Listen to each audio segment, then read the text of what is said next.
Buenas tardes a todos.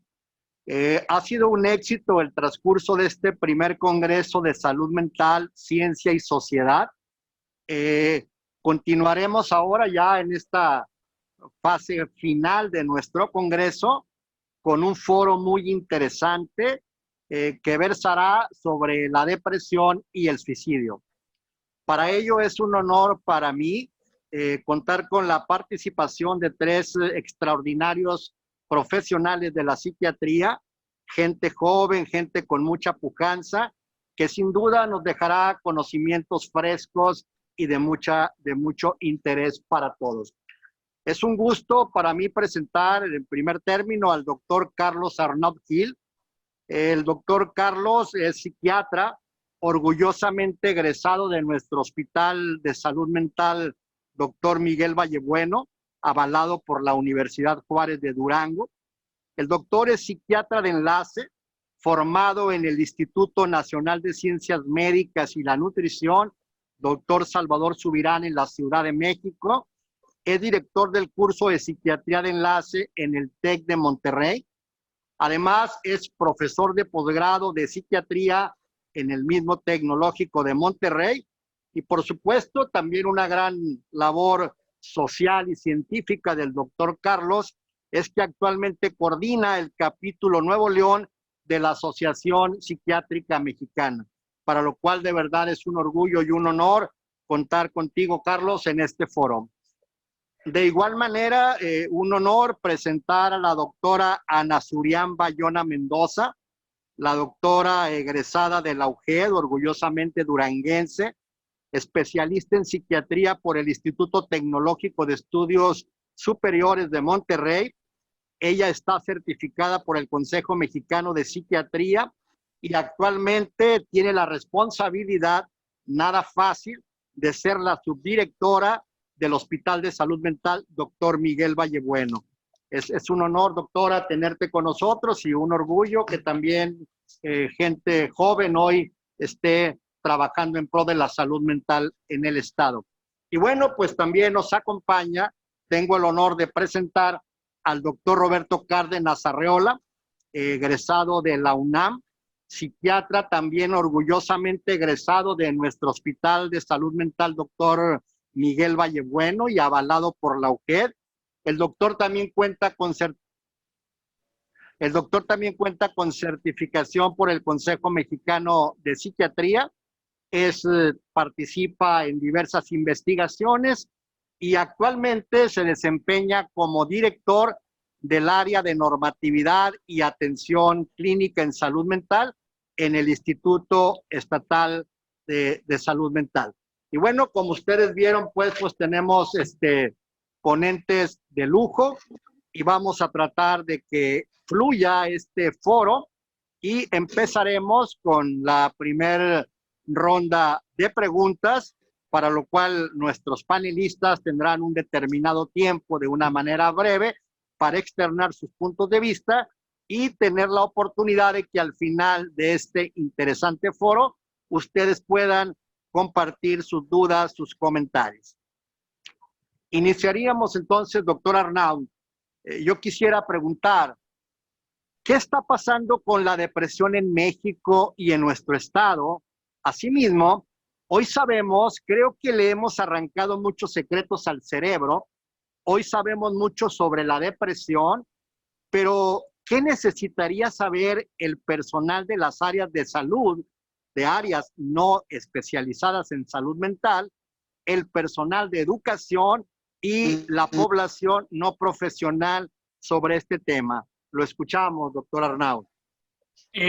Muchas gracias, doctor Salazar. Es un gusto para mí estar aquí con ustedes. La verdad que es un honor haber egresado del Miguel Vallebueno de ahí de Durango como psiquiatra. Tengo muy buenos amigos y profesores que estaré eternamente agradecido con usted, doctor Salazar. Y bueno, un gusto estar acá en este foro, que me parece muy relevante la forma en la que la enseñanza se ha transformado, y poder tener este tipo de foros en plena pandemia me parece algo extraordinario, que de no haberlo tenido, no estaríamos aquí, ¿no? Ese sería el primer punto. Relacionado a la pregunta, doctor, a mí me parece fundamental que el conocimiento de las enfermedades mentales partamos de el quitar el estigma, el quitar el tabú. Yo partiría de eso, porque cuando hablamos entre psiquiatras o psicólogos de los trastornos mentales, podemos hablar un lenguaje como muy claro o como muy práctico de lo que son la depresión, los trastornos de ansiedad. Pero cuando nos enfocamos de depresión, me parece que hay mucha desinformación. Y esa sería la primera respuesta.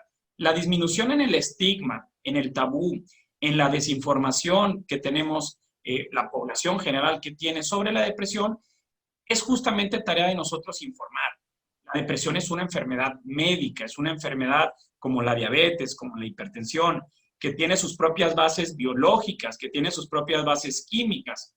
Por supuesto, dentro de un contexto social, cultural, familiar, pero que al final de cuentas, cuando ya la persona experimenta todos estos síntomas que conocemos de la depresión, el ánimo bajo, la tristeza, el sentimiento de minusvalía, los cambios en el sueño, en el apetito, se va construyendo este diagnóstico porque tenemos criterios clínicos como la misma diabetes, como la misma hipertensión, y se construye el diagnóstico de la depresión.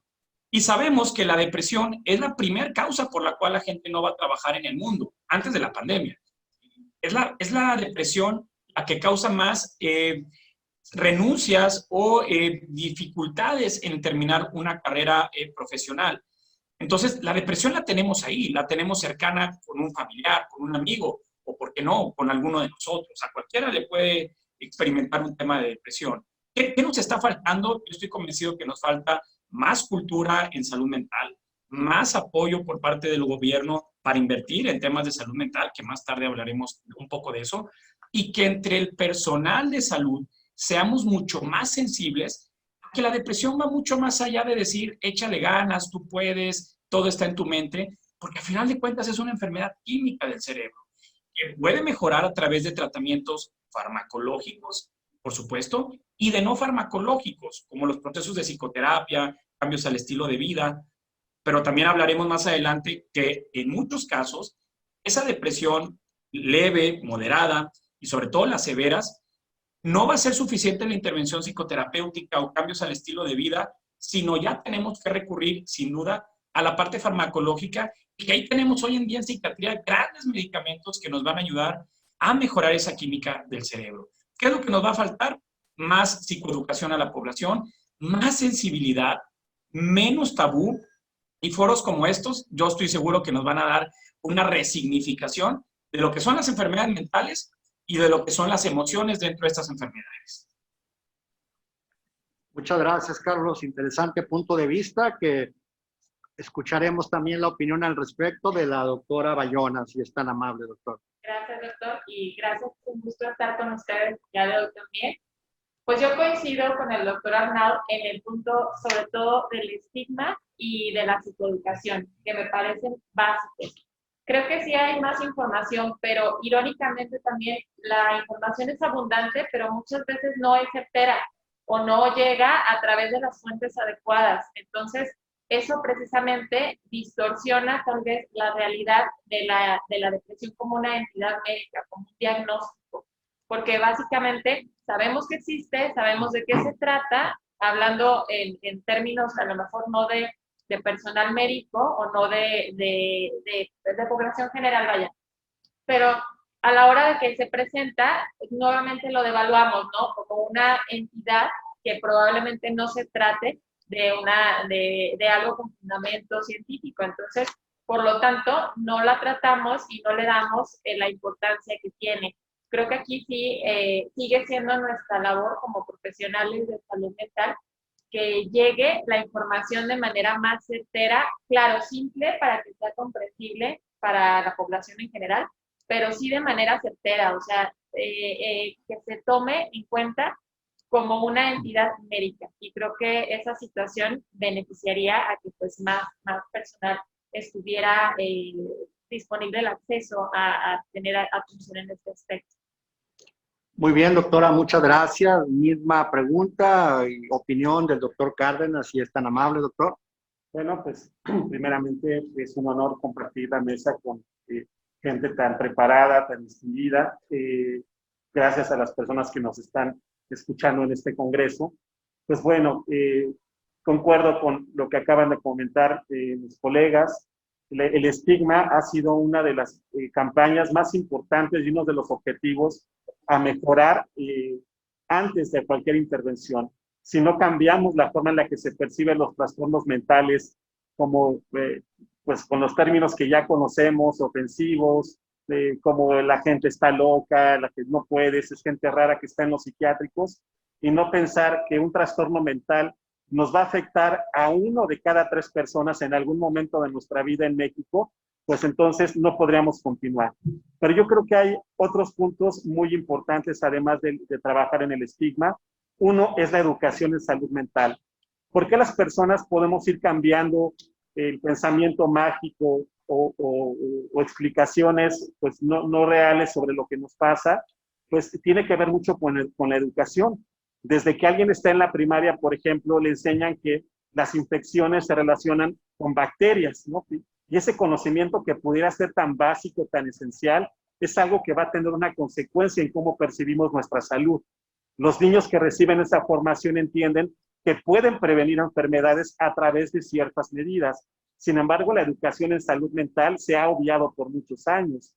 Entonces, los niños no tienen conocimiento de que estas pueden ser enfermedades como cualquier otra, que se pueden prevenir a través de, como lo comentaba el doctor Carlos, cambios en el estilo de vida, ¿sí? Que podrían incluso prevenir en algunos casos que se llegara a las fases más importantes de la enfermedad. Y otro aspecto que me parece muy relevante comentar, pues consecuencia de este desconocimiento y de este estigma, pues no están los servicios necesarios disponibles en salud mental en los países.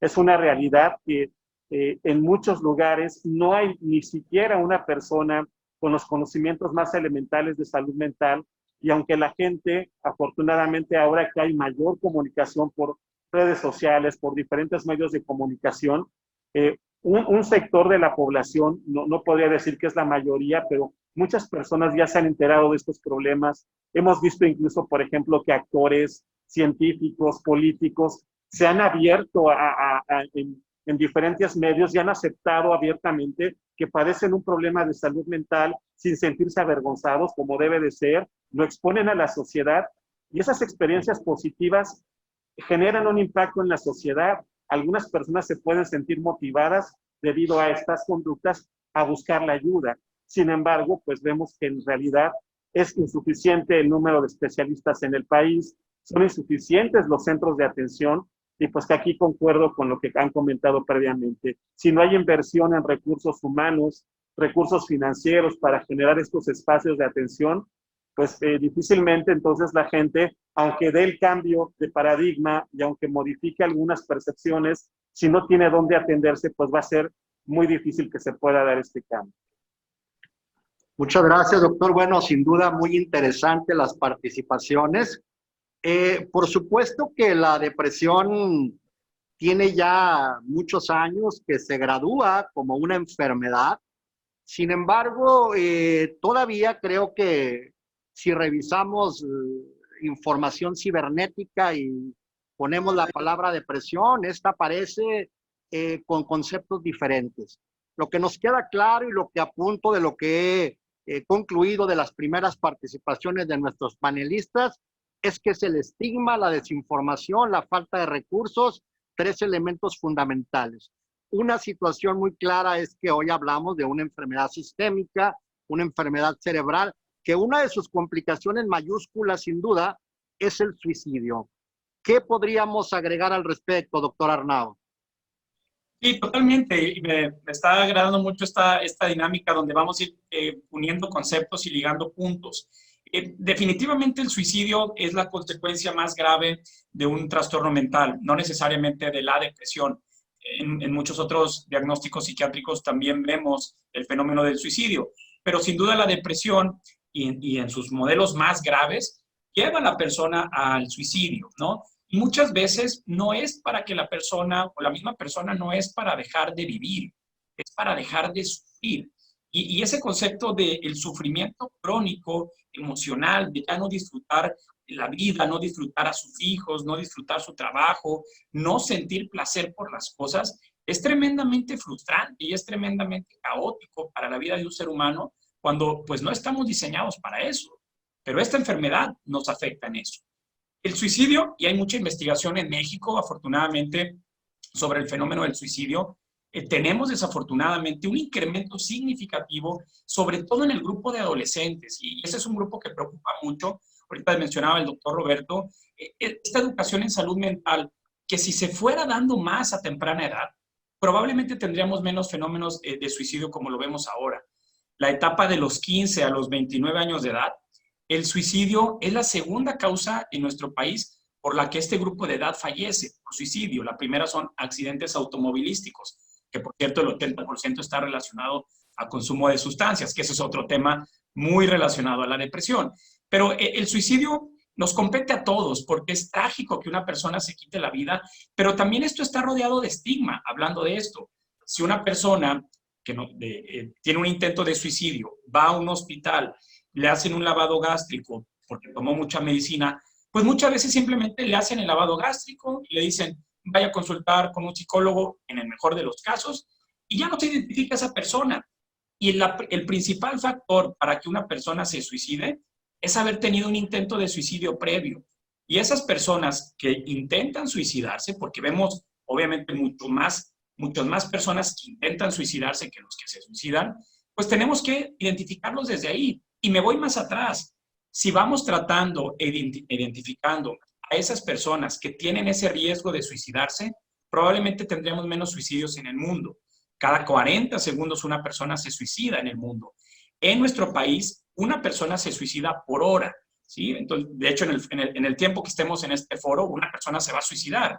Entonces, factores de riesgo asociados al suicidio muy demostrados: tener armas en la casa, tener acceso a medicamentos, por supuesto, y sobre todo medicamentos altamente letales, que ojo, de los medicamentos que más se asocia a suicidio, no son los medicamentos psiquiátricos, es el paracetamol. Y van a decir, pues todos tenemos paracetamol en la casa, ¿no? Entonces, cuando una persona nos dice, me quiero suicidar, me quiero morir, no lo tenemos que tomar a la ligera, tenemos que poner atención, tenemos que abrir el tema con esa persona, con ese adolescente, porque si ya lo está expresando, tenemos que explorar y tenemos que atenderlo. Ojo, una persona que tiene ideación suicida tiene que recibir atención por psiquiatría, porque muy probablemente está teniendo una depresión muy grave o grave, y ya no va a ser suficiente la intervención psicológica.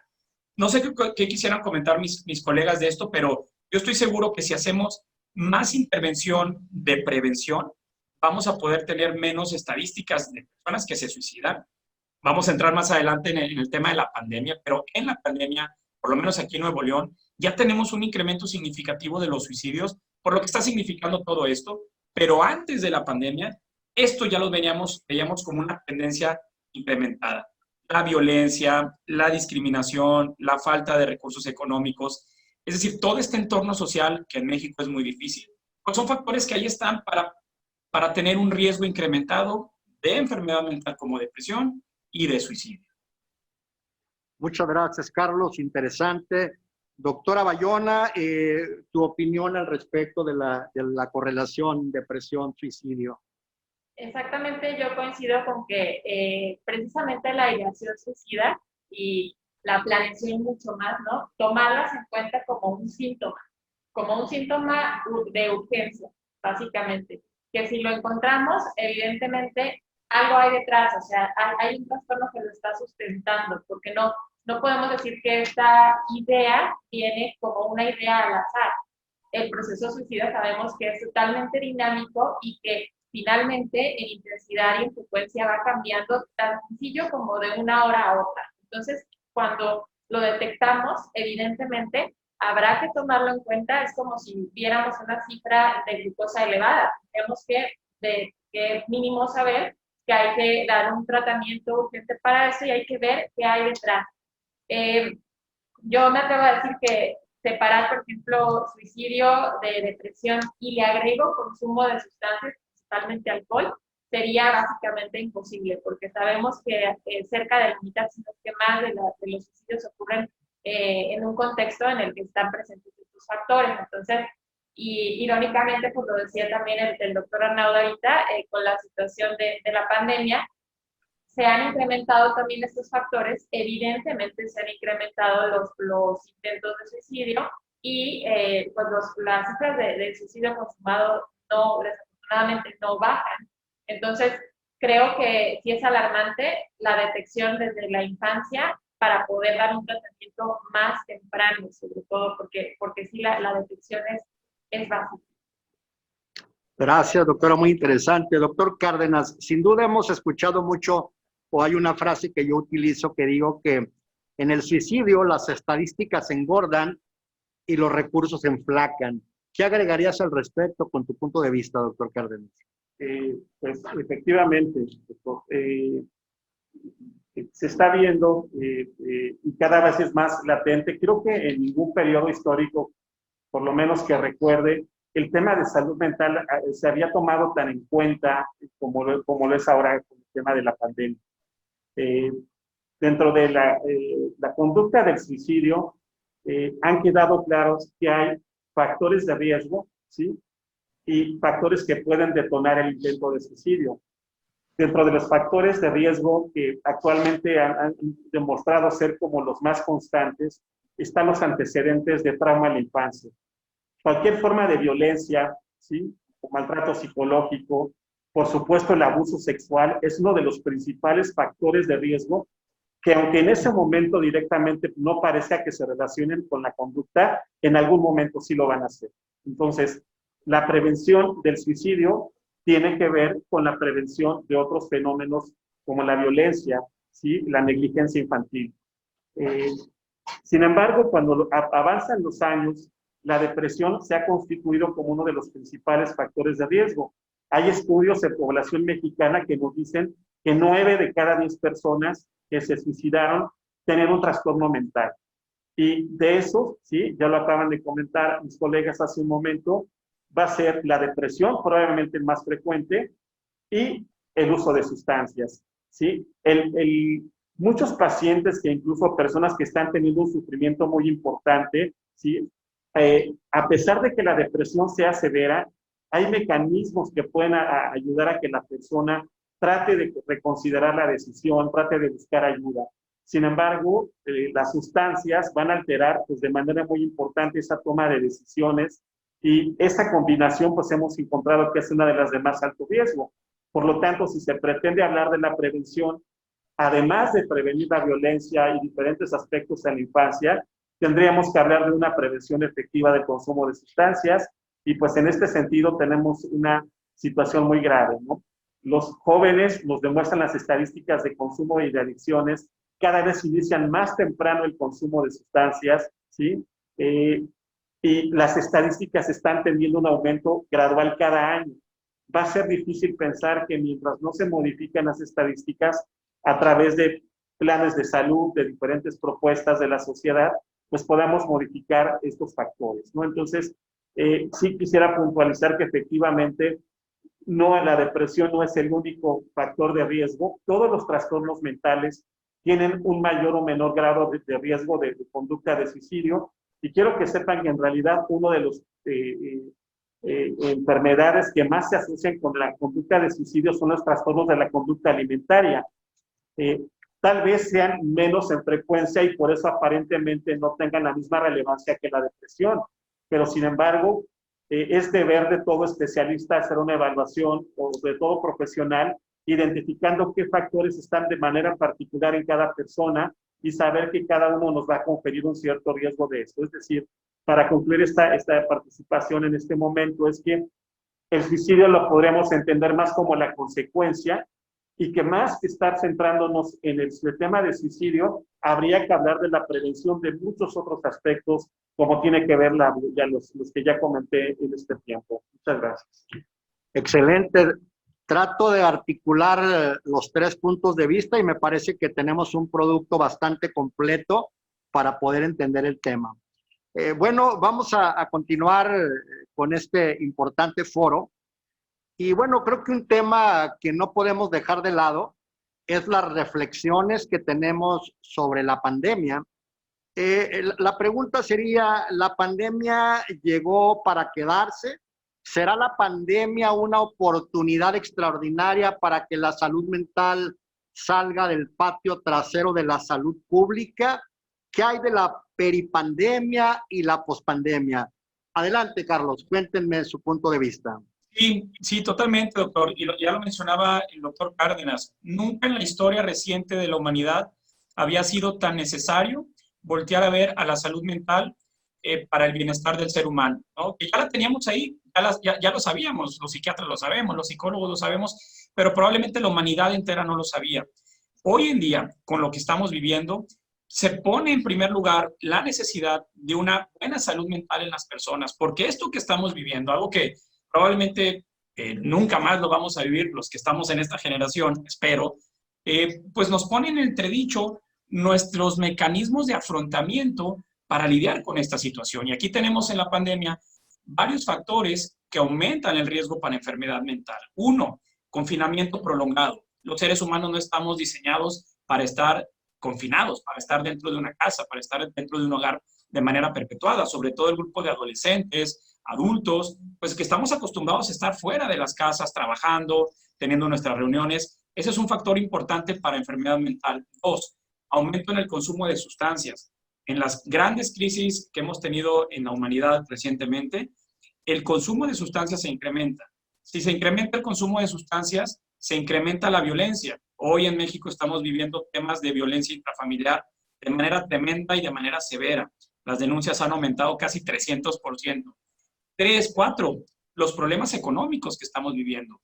En Europa, 1 de cada 5 personas se suicida asociado a problemas económicos, al desempleo, que ya de por sí era una situación difícil, lo va a ser más, porque vamos a vivir la mayor crisis económica en la historia de los que nos ha tocado. Y 5, la incertidumbre. La incertidumbre de no saber cuándo va a acabar, de pensar que esto pues, se va a prolongar, que ya el uso de cubrebocas, la sana distancia va a ser algo como parte de nuestra vida. Son factores que se agregan para aumentar esta prevalencia de enfermedades mentales. Y yo estoy convencido, porque ya nos ha pasado y lo estamos viendo en todo el mundo, que los foros sobre salud mental tienen una gran relevancia en los noticieros. Tengo acá la gran experiencia que en los noticieros nocturnos pues me han estado hablando para hablar de salud mental y en otros noticieros veo que hay psicólogos y psiquiatras. Es decir, el foro en lo mediático está haciendo y tiene que ser la salud mental. ¿Para qué? Para cuidarnos o para identificar esas personas que ya están teniendo un tema de salud mental y que se pueden tratar dentro de la pandemia. Yo estoy convencido que como humanidad, como familias, como sociedad y como personas, esto que nos está pasando nos debe y nos tiene que servir para reflexionar muchas cosas de las que hemos vivido últimamente. La violencia, el no valorar cosas, el no valorar inclusive la salud o el no valorar a la familia, el no valorar nuestro tiempo, nos ha llevado a esta gran reflexión que si las llevamos a cabo todos, las analizamos, le damos el lugar que siempre ha tenido y que debería estar siempre la salud mental, podría decir, híjole, pudimos o podemos tener algo bueno, algo rescatable de esto que pues estamos viviendo en el mundo, que pues sí es trágico. Muchas gracias, doctor. Doctora Bayona, tu punto de vista al respecto, por favor. Respecto a la pregunta de si llegó para quedarse, yo creo que sí. No precisamente propiamente el coronavirus, pero sí la experiencia de vida, porque básicamente hemos puesto a prueba nuestra adaptación, ¿sí?, como seres humanos, y hemos tenido que crear habilidades sociales distintas. Y no solo eso, también, como lo mencionan, habilidades de afrontamiento muy personales, ¿no? Que incluso tenemos que crear vínculos a la distancia. Y eso, si para un ser humano venía siendo algo muy complicado, vínculos realmente duraderos y de una manera muy importante, creo que ahorita es un reto bastante grande el que tenemos. En tema de salud mental, yo la verdad lo veo con gusto que se haya dado la apertura y se haya puesto las luces sobre la salud mental. Pero yo espero que también permanezca, porque generalmente ahorita en estos momentos de crisis se asoman muchos temas y se dejan ver tanto carencias como oportunidades. Pero aquí creo que hay que poner, no quitar el dedo del renglón como profesionales de la salud. Creo que hacer lo que tal vez no, me atrevo a decir que no hemos hecho, que es permanecer en algún lugar visible. y de manera como constante y permanente. No solamente a través de la contingencia hablar de salud mental, sino ya estar de una manera permanente en la vida cotidiana de las personas, en los medios, en el ambiente médico, en la sociedad en general, y esto da la apertura a mucho más que podremos nosotros realizar como profesionales de la salud. En el futuro, obviamente, la psicopatología va a ser muy distinta, la que está en este momento, en donde estamos en un momento donde se incrementan los casos, estamos en el pico máximo de contagio, y obviamente va a ir cambiando, se van a ir desencadenando otros trastornos posterior a la pandemia. Y evidentemente tendremos todavía que aprender muchísimo de esto. Tal vez incluso diagnósticos que aún no tenemos sobre la mesa, los tendremos que ir considerando en el futuro. Entonces, esta es una gran oportunidad, al menos en tema de salud mental, creo que bastante optimista en este aspecto. Gracias, interesante punto de vista. Doctor Cárdenas, ¿nos acompañas con tu punto de vista, por favor? Bien, pues creo que los doctores ya abordaron con mucha claridad y conocimiento cuáles son las consecuencias para la salud mental, un panorama bastante difícil en una sociedad que previamente ya estaba bastante vulnerable. Y eso lo podíamos ver con las importantes tasas de violencia, las tasas previas de trastornos mentales, que si en algún momento estamos hablando de estudios que se hicieron ya con bastantes años, y hablaban de que el riesgo estimado de un trastorno mental era de 1 de cada 3 personas. Probablemente si hiciéramos esos mismos estudios epidemiológicos a nivel nacional, nos darían cifras todavía, pues, probablemente más preocupantes. Pero ante este panorama que puede parecer un poco sombrío, también quisiera comentar la otra parte de la que poco se habla. Las personas que afortunadamente han trabajado en su salud mental, y trabajar en la salud mental no en todos los casos implica ir con un especialista. Me refiero a la gente que ha mantenido vínculos familiares cercanos, la gente que acostumbra a hacer ejercicio regularmente, la gente que acostumbra a alimentarse de manera adecuada, y la verdad es que ese tipo de familias no necesariamente encontraron un periodo trágico en su vida, ¿no? Sabemos que evidentemente la empatía y el ver las noticias y ver las crisis tan severas que vemos en todas las personas tienen un impacto, y pues que lo podemos sentir independientemente de que hayamos tenido una experiencia cercana, pero también hay personas que han tenido la oportunidad de estar cerca de su familia, de compartir experiencias muy positivas, ¿sí? Gente que está feliz de tener a su papá en casa, poder jugar con él, poder escucharlo, con la mamá que tiene que viajar porque es una excelente profesionista o porque simplemente su trabajo le demanda muchas horas de trabajo, y ahora encuentran una oportunidad de un reencuentro, ¿sí? Y quiero que quede claro que esto no es consecuencia de la pandemia, es consecuencia de hábitos, de conocimientos básicos de autocuidado, de haber dado importancia a otros aspectos, y que ante una crisis, las personas que han decidido fortalecer esos aspectos pueden resistir con mayor facilidad estas dificultades. Entonces, sí creo que no centrarnos todo en la patología, en las enfermedades es importante. Es importante que la gente sepa que la diabetes, por ejemplo, se puede prevenir con cambios importantes en los estilos de vida que tenemos. Y los trastornos mentales no son la excepción. Se pueden prevenir a través de muchos aspectos, pero para eso tenemos que tener mejores modelos educativos, ¿sí? Diferentes programas de salud, que sean programas de salud y no de enfermedad, como comentan diferentes especialistas en salud pública.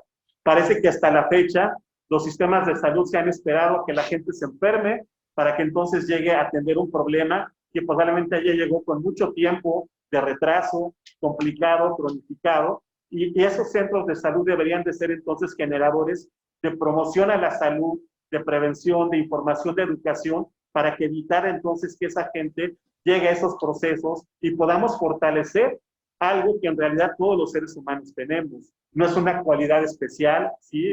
La salud mental, todas las personas potencialmente la podemos tener si es que se brindan los elementos necesarios en el tiempo apropiado. Excelente. Bueno, creo que vamos teniendo mucha claridad en los conceptos. Hay algo que a mí me mueve mucho, me mete mucho ruido, que sin duda tenemos las respuestas, pero sí me gustaría escuchar los puntos de vista. Sin duda, bueno, pues nos ha quedado muy claro con estos puntos de vista que nos han externado nuestros ponentes. A mí me queda como que esa duda, esa inquietud de saber que para casi nadie es desconocido los costes que tiene la depresión, cómo impacta en la economía, en un mundo donde la economía es una cuestión fundamental. Sabemos que los empresarios, los gobiernos, hoy saben, o al menos sus asesores saben, cuánto cuesta la depresión. ¿Por qué no se le invierte? Y aunque ya lo podemos entender desde el punto de vista público, ¿qué nos puedes decir sobre la iniciativa privada, Carlos, en el tema de la no inversión adecuada para problemas de salud mental? Esa es la pregunta del billón, literal, doctor. Ampliaré un poquito este concepto de los costos de la depresión. La depresión obviamente afecta la calidad de vida de las personas. Ya lo mencionaba, es la primera causa por la cual la gente no va a trabajar, de acuerdo a la OMS, en el 2020. Pero también la depresión aumenta el riesgo de varias enfermedades médicas no psiquiátricas. Tener depresión aumenta un 55% el riesgo de padecer obesidad. Las personas con depresión tienen más posibilidades de complicarse su diabetes y, por lo tanto, tener complicaciones como la misma hemodiálisis, como la misma necesidad de trasplantes. La misma depresión retrasa diagnósticos como enfermedades tan importantes como el cáncer, etcétera, etcétera. Entonces, no hay ninguna duda que si los gobiernos, y esto ya lo hemos visto en otros países, se ve en otros países, que los gobiernos que invierten a nivel de salud mental y las iniciativas privadas invierten en la prevención, y yo estoy de acuerdo con el doctor Roberto totalmente, y que ya tenemos que hacer una medicina preventiva más que de tratamiento. Si le invierten ambas estructuras a la salud mental, tendríamos mucha retribución positiva, menos problemas de salud, menos deserciones laborales, menos consumo de sustancias. Entonces, esa es la pregunta, doctor. ¿Por qué si tenemos ya toda la evidencia y toda la contundencia de esto, en nuestro país apenas el 0.5% del PIB se invierte en salud mental, cuando en otros países se invierte el 3, 4, 5% en salud mental? Entonces, tenemos mucho retraso en ese sentido, estamos más preocupados por otros temas, desafortunadamente. Yo estoy convencido que si las iniciativas privadas hoy en día se enfocan más, yo creo que los gobiernos no lo van a hacer, porque a los gobiernos no les interesa, desafortunadamente. Lo vamos a ver de la sociedad, lo vamos a ver de las ONGs, lo vamos a ver de las universidades.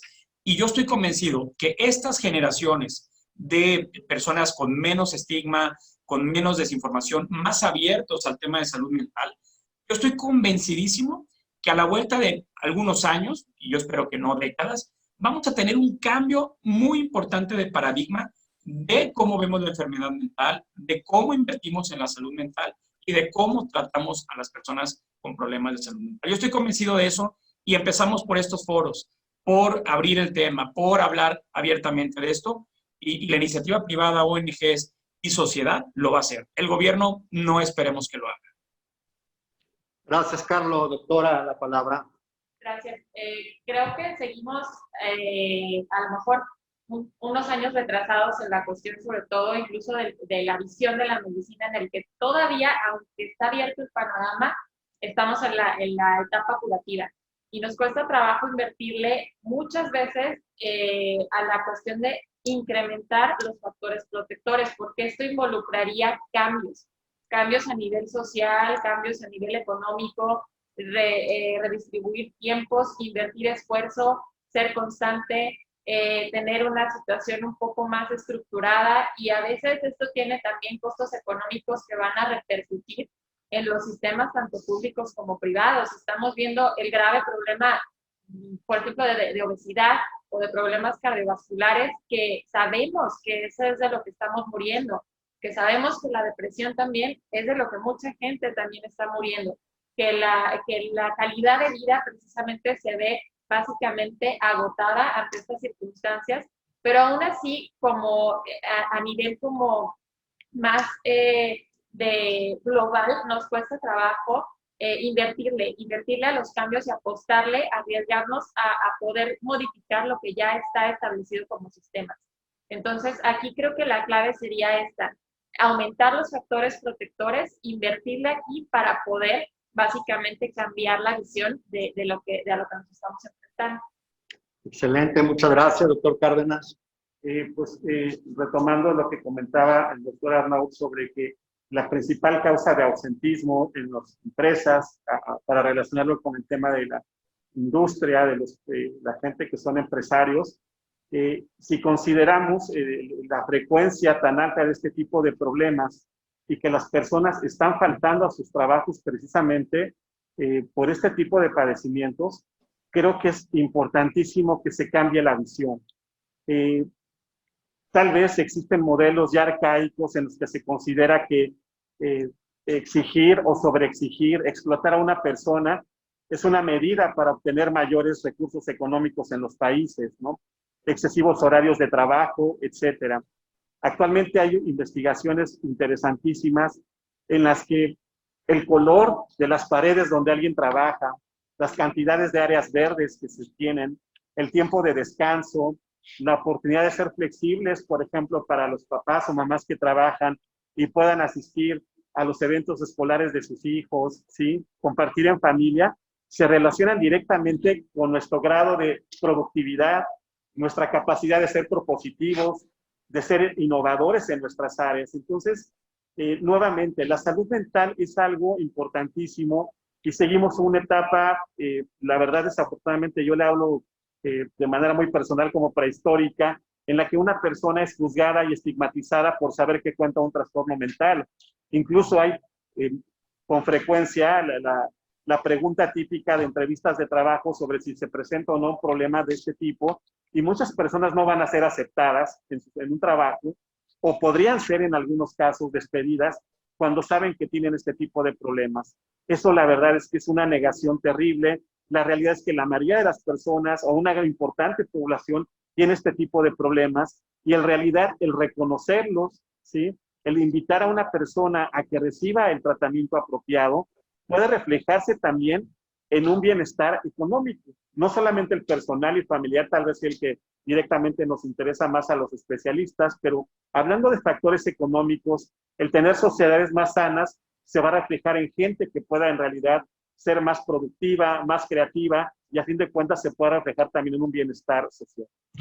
Excelente. Bueno, pues el tiempo nos devora, pero yo no quisiera dejar ir a los panelistas sin escuchar su opinión en un minuto. En un minuto, doctores, ¿qué pasa? ¿Qué hacer contra estas industrias de suplementos alimenticios, de CBD, de coach, de terapias alternativas, que hoy crecen de una forma exponencial, invadiendo y no siempre bien los temas de salud mental? Algo muy breve, por favor. Híjole, eso es para toda una ponencia, todo un tema. Es cierto, en México predomina el pensamiento mágico en muchos niveles de la sociedad sobre la curación o sobre el tratamiento de enfermedades mentales. Yo no conozco a alguna persona que tenga hipertensión o diabetes que vaya con alguien para que le sobe el cuerpo y ya con eso le cure la diabetes. O alguien que tenga cáncer y pensar que con imanes le van a curar el cáncer. Claro, hay personas que lo hacen, pero no es tan común como es común en salud mental. En salud mental recurrimos a muchas personas, desafortunadamente, que no están preparadas, no están capacitadas, que más que hacer beneficio hacen daño, y no se diga todo el tema de la industria de medicamentos o de sustancias, más bien de sustancias no aprobadas y que pueden causar un daño muy severo en las personas. Esto creo que tiene que ver con la regulación, para empezar desde los gobiernos, con las denuncias que hagamos nosotros también como sociedad para esas personas que se hacen llamar luego terapeutas, coaches, y que en muchos casos termina el paciente intentando suicidarse porque no mejora y en el mejor de los casos simplemente pues se va a cronificar su padecimiento. Estamos desafortunadamente, y ojalá que las personas que nos escuchen puedan ser muy sensibles a que una enfermedad médica, como las enfermedades como la depresión, las tratan los médicos, las tratan las personas de salud mental, los psicólogos, no la tratan los coaches, no la tratan las vecinas, no la tratan las personas con los imanes. Es un tema médico, es un tema de salud y es un tema de vida. Entonces, estamos como muy conscientes, estamos en 2020, tenemos que dejarnos de esos pensamientos mágicos y avanzar a la evidencia científica y al razonamiento y al buen juicio. Gracias, Carlos. Pues bueno, culturalmente ser traficante de esperanza en este país todavía es otra. Entonces, la verdad, creo que seguiremos en un punto en el que esto formará parte de nuestra historia como nación, como cultura. Pero aquí lo veo con asombro a veces y también porque cada vez surgen más alternativas, pero cada vez veo hablar incluso más de cuestiones más científicas en la que podamos nosotros también salir y poder ser escuchados y poder ser igualmente atractivo este tema desde un punto de vista obviamente científico, que sobre una situación que está ahí a la vuelta de la esquina, es más al lado con mi tía, ¿no? Que la distribución está más accesible, incluso el precio a veces también, que alguna información o que algún psicofármaco, o que algún médico o sacar una cita con un psiquiatra tal vez, aún sigue siendo más complicado sacarla porque está en un mes y medio, que a lo mejor ir a otro tipo de alternativas. Entonces, aquí creo que lamentablemente a veces hay casos en los que se retrasa el tratamiento o se complica precisamente la condición. Entonces, sí sería más partidaria incluso de poder hacer como grupo de salud mental, especialistas en salud mental, tomar un poco más de protagonismo en ese sentido para poder informar y de manera breve, concisa, pero sobre todo con las bases que realmente se necesitan para poder combatir pues esta información falsa y el estigma que sigue estando ahí presente. Gracias, doctor. Doctor Cárdenas. Pues para concluir esta pregunta, doctor, yo creo que es la educación. La clave es la educación. Una persona sin conocimientos está vulnerable precisamente a estas personas. Lo vemos claramente, por ejemplo, con los grupos antivacunas que han surgido en diferentes partes del mundo, cuando ha sido uno de los avances más importantes de la historia de la medicina, premios Nobel, cosas que dentro de los médicos nos sentimos orgullosos de haber leído biografías de gente tan capaz, con una visión y pasión por su trabajo, por la ciencia, y habernos dejado algo tan valioso como una vacuna que puede prevenir cosas muy graves, y el que tengamos gente que ahora anda diciendo por el mundo que eso no sirve, que sí causa autismo, un mito muy extendido, lo aclaro. La persona que hizo eso, pues tristemente un charlatán en Inglaterra, que no quiero dar más datos, fue expulsado de su país, le retiraron su cédula y el artículo que publicó fue dado de baja, ¿no? Entonces, y sin embargo puede seguir en otras partes del mundo pregonando esta parte. Creo que concuerdo con la doctora Bayona. Desafortunadamente, en las condiciones que está nuestro país, probablemente esto no se vaya a quitar en un corto plazo porque hay mucho trabajo que no se ha hecho y tenemos a mucha gente vulnerable, con problemas económicos, con falta de educación y de cultura que no le permiten todavía acceder a otro. Pero no quisiera dejar de comentar que sí hay responsabilidades para quienes regulan la salud. Y en ese caso creo que sí ha habido una falta importante, una omisión en regular a todas estas personas que ofrecen esas curas milagrosas, incluso permitir que pongan afuera de un consultorio terapeutas cuando en realidad son gente que no tiene una formación sólida ni validada por alguna institución educativa y que tenga pues evidentemente la capacidad de tratar esto. Creo que son muchos factores, pero cada uno tendrá que ser abordado de diferente manera. Y bueno, pues como bien lo dice Carlos, esto nos llevaría todo un foro de 2 horas tocar este tema. Y bueno, pues para concluir la participación, me gustaría de una forma muy breve un mensaje, Carlos, un mensaje, una conclusión final sobre este foro.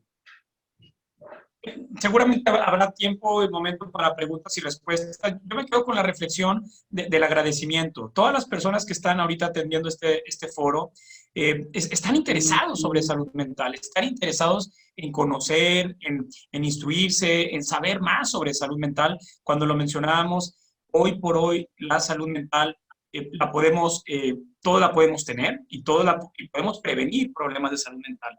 Tener estos foros son valiosísimos. Mi mensaje y mi reflexión es esa, que los que estamos todos aquí participando de alguna u otra forma, estamos interesados que nuestra sociedad sea una mejor sociedad desde el punto de vista de salud mental. Entonces, pues yo agradezco que a la distancia pues hayamos podido tener este foro y quedamos con mucho gusto también para la sección de preguntas y respuestas. Doctora. Gracias. De igual manera, es un honor estar con ustedes como acompañantes y como público y enriquecer estos temas tan complejos con tantas opiniones muy valiosas y profesionales. Creo que es lo que abre la puerta a muchas más opciones de poder ver las cosas de una manera distinta. Aquí yo no me queda más que decir gracias y espero también que haya sido algo productivo, agradable y bueno, pues estaré abierta también a la pregunta. Doctor. Bueno, pues también es un honor haber podido compartir este breve tiempo tan valioso para retroalimentarnos. Al igual que nuestros asistentes, yo también he podido escuchar y aprender mucho en este espacio. Pues mi mensaje final sería que escuchemos, que podamos darle importancia a lo que estamos viendo. Un niño que tiene un bajo rendimiento escolar, que se aísla de sus compañeritos, que pelea frecuentemente o parece no participar, nos está dando mensajes, ¿sí? Un adolescente, ¿sí? Que se aísla, que se empieza a lastimar, que se corta, ¿sí? Que no desea convivir con la familia, nos está dando mensajes. Una mamá que parece que quisiera estar acostada todo el día, no porque sea floja, sino porque se siente muy mal, que no convive con sus hijos, ¿sí? Que llora frecuentemente, nos está mandando un mensaje. Un papá que está irritable, igual llega de trabajar cansado, sin querer convivir, y que todas las noches abre un six de cerveza ante la televisión como una forma de poner una barrera ante el ambiente. Todos esos ejemplos sencillos son indicadores de que probablemente algo importante está pasando y pues hay que preguntar, hay que escuchar, ¿qué tienes? ¿Qué te pasa? ¿Qué te está preocupando? El poder hablar es la primera vía más humana, más sencilla, sin tener que ser profesional de salud mental, solamente nos basta algo de empatía, de interés por saber qué le pasa. Y mucha gente se sorprenderá que la mayoría de las personas, ¿sí? Están dispuestas a hablar de lo que les sucede y creo que puede ser un primer camino para que entonces puedan recibir la ayuda que se necesita. Ese sería mi mensaje final. Bueno, pues muchísimas gracias. Un placer haber compartido con ustedes y escuchar sus puntos de vista. Un saludo y un agradecimiento de nuestra directora, la doctora Soledad Ruiz Canán. Sobre todo, Carlos, agradecerte. Sabemos de tu amor por Durango y sabemos que tuviste la oportunidad de conectarte, dejando tus actividades desde Monterrey para externar tus puntos de vista. Doctora Bayona, muchísimas gracias. Doctor Cárdenas, y bueno, ahora abrimos un espacio para que ustedes puedan externar sus puntos de vista y sus preguntas para nuestros panelistas. Muchas gracias.